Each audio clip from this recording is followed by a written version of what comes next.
Zero. Onde eu parei? Olá pessoal, tudo bem?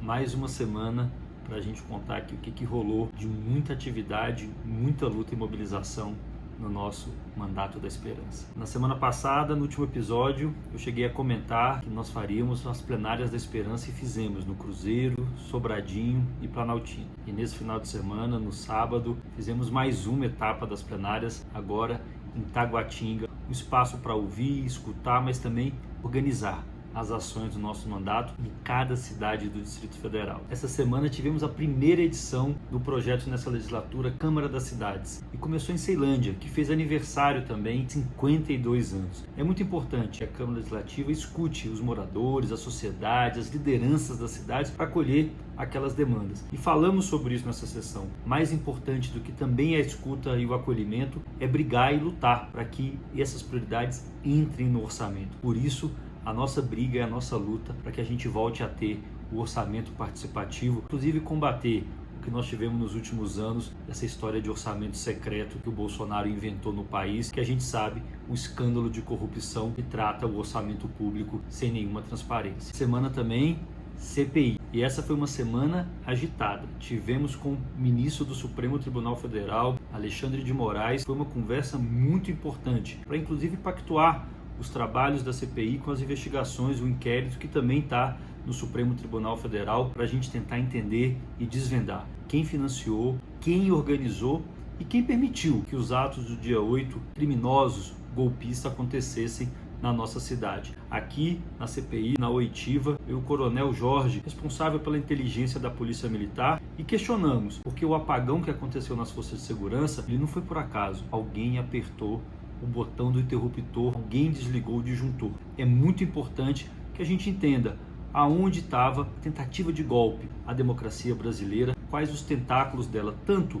nas forças de segurança, no poder público, mas também no poder de financiamento, organização e o principal, quem foi o mentor intelectual da tentativa frustrada do golpe de Estado no dia 8 de janeiro. E por falar em golpe, essa é a semana do Nunca Mais, que a gente descomemora a ditadura militar nesse país, mas para fazer justiça de transição, resgatando o direito à memória, o direito à verdade. Uma semana muito importante, que a Comissão da Anistia voltou a se reunir e que a gente teve atos pelo Brasil inteiro, aqui no Distrito Federal, comemorar a mudança do nome da ponte que liga o Lago Sul ao Plano Piloto, que agora se chama Ponte Onestino Guimarães. Nós não podemos aceitar que monumentos, que espaços públicos tenham o nome de ditadores, torturadores e criminosos e assassinos na nossa história. É muito importante essa agenda. Tivemos presente o nosso mandato na Praça do Relógio, no dia 31 de março, para dizer: ditadura nunca mais. E é sem anistia para golpista, para fascista nesse país que tem que pagar pelos crimes que cometeram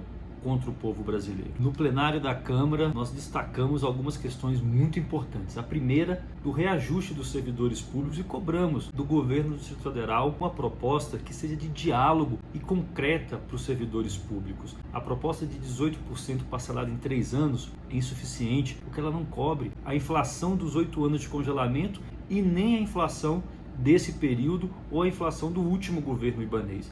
Um desrespeito com os servidores que precisam ser valorizados. E o governador não pode achar que uma proposta de reajuste de 3 anos significa não negociar com as categorias. É muito fundamental. O governo receba os sindicatos, receba as categorias para discutir a reestruturação das carreiras, para além da proposta de reajuste que está sendo colocada e foi lida essa semana aqui na Câmara Legislativa. A gente também aprovou vários projetos aqui no plenário da Câmara sobre a questão dos direitos das mulheres. 2 projetos da nossa autoria. Um que cria um protocolo de segurança e prevenção à violência contra as mulheres, principalmente nos bares, restaurantes e casas noturnas das cidades. Pesquisas recentes mostram que cerca de 52% das mulheres deixaram já de ir a algum estabelecimento com medo. Quando se trata das mulheres que trabalham nesse estabelecimento, esse número chega a 70%. E é fundamental que o Estado, o poder público, junto com o setor produtivo, tome medidas importantes para prevenir e também para tomar as ações necessárias caso aconteça a violência. É o PL 103 de 2023 e a nossa briga agora é pela sua implementação. Aprovamos também no segundo turno um projeto que altera a lei dos concursos públicos para garantir a aquelas mulheres lactantes que estão amamentando seus filhos possam fazer e ter direito a fazer as provas com espaço adequado para realizar os processos seletivos, os concursos públicos na nossa cidade. Vamos também cobrar a sanção e a sua regulamentação em prol de um direito tão importante para as mulheres que estão fazendo e estudando para o concurso público. Estivemos também reunidos com um conselheiro do Tribunal de Contas aqui do Distrito Federal, Renato Rainha, para discutir temas muito relevantes que nós estamos acompanhando no nosso mandato. A questão do IGES, a questão do IPREV, do reajuste dos servidores públicos e das contas públicas do Distrito Federal e do FAC, o Fundo de Apoio à Cultura, que infelizmente o governo do Distrito Federal nos últimos anos não tem cumprido aquilo que está na lei orgânica, aquilo que é previsão, que é garantir o recurso do FAC e o dinheiro para a cultura, para os artistas, produtores culturais, a turma da graxa, enfim, porque é fundamental a gente pensar na capacidade que o Estado brasileiro tem para financiar o setor cultural. Participamos de uma reunião aqui também na Câmara Legislativa para discutir a Lei Paulo Gustavo, que é um importante mecanismo, instrumento também para a gente fortalecer a cultura brasileira e a cultura do Distrito Federal. Tive a honra, o orgulho e o prazer de receber o prêmio Jorge Lafon do Distrito Drag como parlamentar aliado da luta LGBTQIA+, da arte e cultura LGBT. E o nosso mandato é aliado e será um grande instrumento em defesa da cultura e dos direitos da população LGBTQIA+. Quero inclusive aqui fazer um registro e um agradecimento à luta que a Ruth Venceremos tem de tão importante nessa cidade em defesa da cultura, da democracia e dos direitos, principalmente da população LGBTQIA+.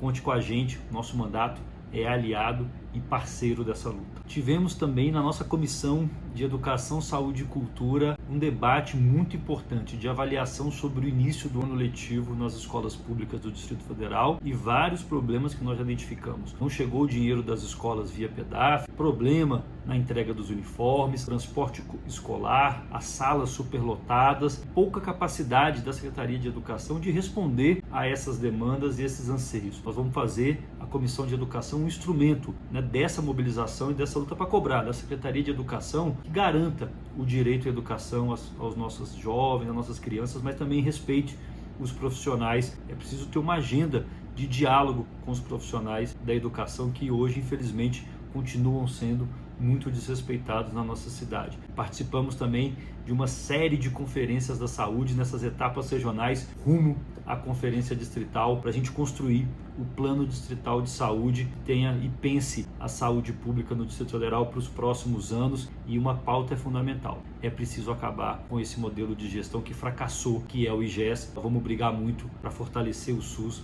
e a saúde pública também aqui no Distrito Federal. Participamos da abertura do ano letivo da Universidade de Brasília, um bom debate sobre a participação da juventude e os seus processos na democracia brasileira, do Observatório de Educação Básica da Faculdade de Educação da UNB. Participar de debates na UNB é sempre maravilhoso, porque tenho um carinho muito grande pela universidade que me formou, tanto profissionalmente quanto também politicamente e pessoalmente, socialmente.